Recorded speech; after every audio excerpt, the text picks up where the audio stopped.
Hey guys, welcome back to Medical Coding with Blue. Today's episode is what do medical billers have to know? If you're brand new to my channel, welcome. I am Blue, I'm a medical coder. Okay guys, there's been quite a few emails that I've gotten lately from people who are interested in just medical billing. They said, they're not quite ready yet to be a medical coder, but medical billing is a great place, I think, to start. What do they need to know? What is absolute and what is most helpful? Okay, so the thing with medical billing is you're processing the paperwork that it's coming to you, right? And it's typically, that it's coming over after the coder has coded it, or after they've made sure that everything is okay on there, and then they send it on to the biller. And the biller will then send it on to the insurance company and process the paperwork that way. So mainly their function is getting everything put into the forms like it's supposed to, and then getting it sent off, in a timely fashion.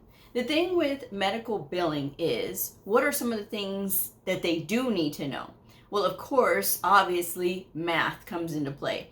This is very simple, basic math. This is not complicated math. It does involve plus, minus, multiplication, division, and percentages. It does involve that. Everything that can be done clearly on a calculator. It is not that hard. And it is mainly in formula. It's not something that you have to think of, how am I going to figure this out? It's already coming basically in a formula setup. All you're doing is plugging in numbers. So it is about knowing basic math that is very important for medical billers. Now, the other thing is this. Do medical billers have to know anatomy and physiology and medical terminology? Yes, it helps. Because if you are getting a denial, or even if you are submitting something, the buck stops with you, right? You are the last line of defense before it goes to the insurance company. So if you're seeing something on there that is anatomically not correct, going with a procedure that just seems kind of really off the wall, right? If you see a procedure that is for a closed reduction of a wrist fracture and they have a femur fracture, obviously wrist and femur is two different things. So it helps. You can be that last line of defense and catch it before it goes on. And they're like, what the heck were you trying to submit here? And before you get that denial, you can kick it back and say, well, wait a second, this is a wrist closed treatment and there's a femur fracture. What's going on here? There's no mention of a wrist, So that is something that you can have in your arsenal. It does help to know medical terminology, anatomy, and physiology. It does help, at least the basics, right? At least know your bones, at least know your muscles, at least know the organs. And that's where you start off at. You don't have to be as detailed as a coder does, but it does help for medical billers to know this stuff. The thing that worries me is when I see people trying to get into the health information field, whether it is through coding or through billing, and they want to learn what is the minimum that they need to learn. You're not going to get that out of me here, because that's not what I believe that a good medical coder should be, or even a good medical biller should be. We need to know a lot. And we're in the health information field. We're in the medical financial side of things. And so you have to understand the language that's being spoken. And the only way that you're able to do that is if you know medical terminology and anatomy and physiology. It helps to do that. It doesn't help to cut corners, because just because you're the medical biller does not mean that you are not culpable of the things that you're sending in for billing. So that's the thing, guys. Even though you're the processor and, but you still have your hand in it too. And again, understanding and knowing what you're processing and pushing on through, it really does help, right? I mean, it's gonna be, the difference between that provider or that practice or that hospital sending off timely bills because you were the last line of defense, so you were able to catch, what's going on. Before it gets out of your hands, because people make mistakes, and sometimes there's a slip of the finger and you can't maybe another letter or number was selected instead of the appropriate one. So again, having a keen eye helps when you are a medical biller. And the other thing that you need, of course, is, good people skills, good negotiation skills. You're going to be working with insurance companies and different personalities in insurance companies, right? So you need to be able to talk to a variety of different people from different backgrounds, different cultures. We are a melting pot when it comes to health information and medical billing, because it's all ages and stages of life. People get into this medical billing or medical coding, all ages and stages, literally. So you have some that are coming right out of high school. You have some that are on their second or even third career, and they're getting into this. So there's a lot of, you really need to be open, and you really need to be accepting of a lot of different personalities, and you have to know how to work with those personalities. Most of all, right? Sometimes the billers are working directly with the patients. So if you have that previous experience working with patients, maybe you were a medical assistant, it does help, because, you have that understanding of patients and you know what they're going through. But this is like the financial side now. And so you have to be able to work with them. You have to know how to talk to people, because, when you're sick and you have to have all these bill collectors calling you and stuff like that, it helps if the bill collector knows how to speak to people like they're a person, not like they are, oh, you defaulted on your payment and we're going to treat you like garbage. That's never the way to be, because you'll never get anything out of that person after that, right? Because with people, again, they're sick, and there's a lot of uncertainty when you're sick. And depending on who's taking care of you, sometimes people are very fortunate and blessed because they have those people around them that can take care of them. And there are others that do not, and they're on their own and they're taking care of themselves. And so, showing compassion and being able to show compassion and kindness to people when they are in those positions, and if you're willing to work with them, it really does help. There was a time a few years ago, I was diagnosed with asthma, and, having that asthma and never having asthma in my life, right? And it's adult onset asthma. And that is one of the most dangerous ones that you can have, because when you have this, it's not like when you're a child and you can grow out of it. Having it as an adult is different, because you are used to doing certain things. And me, I'm used to, okay, I'm getting up and go. I got to do everything, right? And I couldn't do that. And my asthma got so bad, I had exacerbation after exacerbation, and it just got out of control. I had to be transported to the hospital a couple times by ambulance.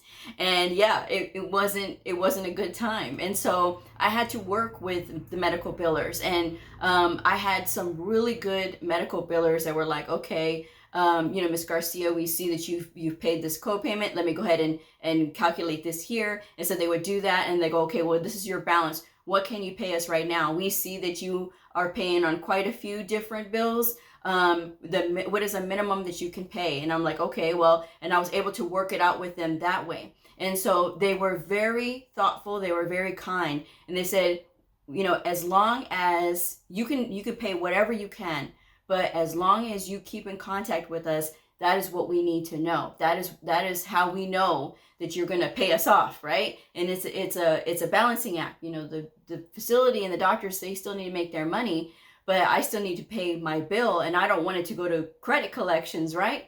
So in order for that, for all of us to work together, it'll get paid off. It's just going to take a little bit longer than maybe they wanted, but that's okay, as long as communication is there. And I really credit those billers for working with me. And I've had some where they had no idea what the heck was going on. They didn't know anything. They were just like, well, sorry, we can't help you. I mean, you really have to kind of be a problem solver, and you have to be able to think on your feet too. And you have to, use some common sense, when you're trying to get money out of these people that are sick. Okay. So, again, it is a very worthwhile field. Some people who start off as billers, they end up developing their own medical billing business, which is very good, when you think about it. And to have that skill and to have that ability to be able to communicate well goes a long way for medical billers. So if you are bilingual, this is even better, right? Because if you're able to communicate in Spanish or, even in German or Italian or any of those other languages, it does help, because you never know who the clientele is, right? Who that facility or who that doctor's office is communicating with. Another lady said that she was working in another department. She wanted to get into billing, and she spoke conversational Chinese. And it turns out there was some Chinese people who had came in. They were trying to pay their bill, and she went over and she translated. So that went a long way to helping her get in. So again, guys, as billers, not having a certification, but still having knowledge of, medical terminology, anatomy and physiology, and, being able to have a good conversation with people. You're able to show compassion and stuff like that. That goes a long way, guys, to being successful in this field.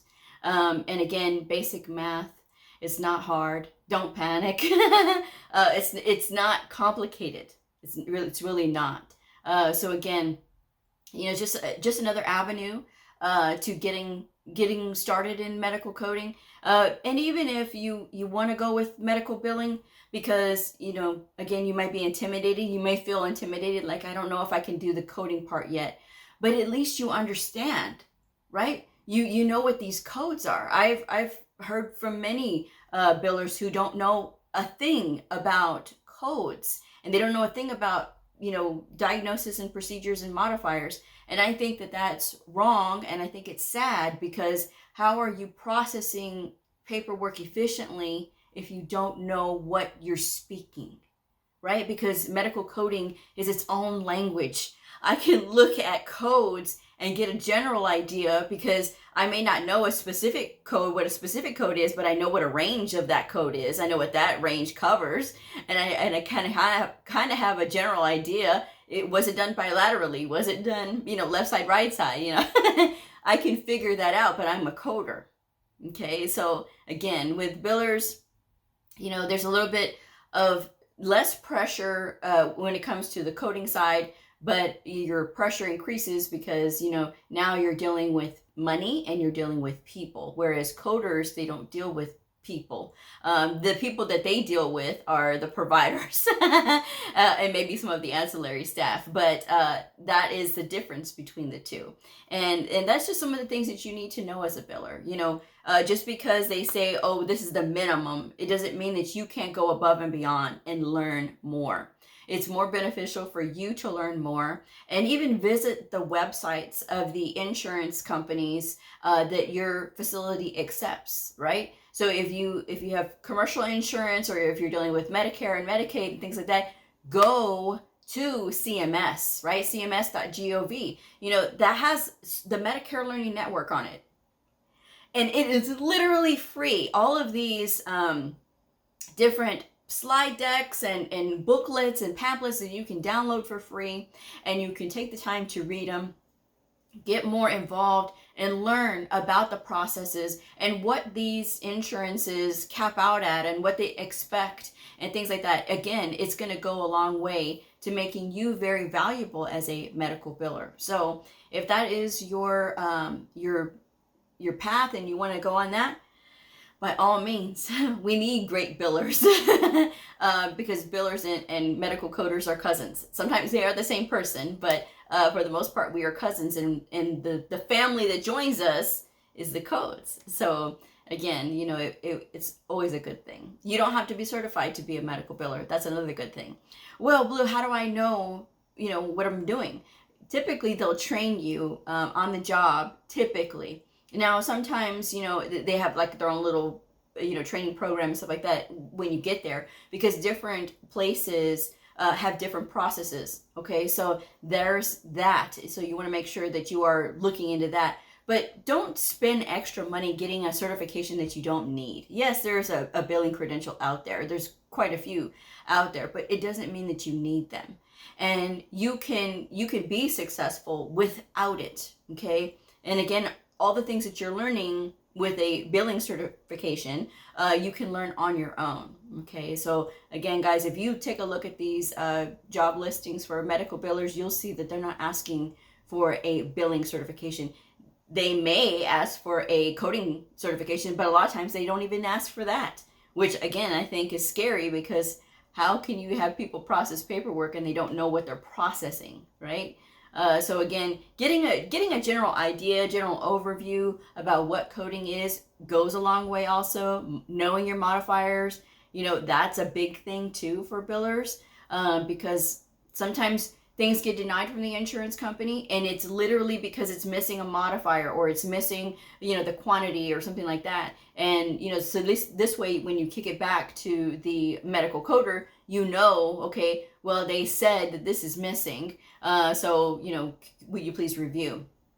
So then, everybody's happy. So, but yes, so that's my advice today if you are looking to get into the billing side. And those are some of the things that you do need to know. But absolutely, know your medical terminology, know your anatomy and physiology, because it's going to go a long way to helping you understand what you're submitting. At least that's just my advice anyway. Thank you guys so much for joining me. Please hit that like button, subscribe if you haven't already, share this video if it helped you, because it may help somebody else. And I'll see you next time. Bye.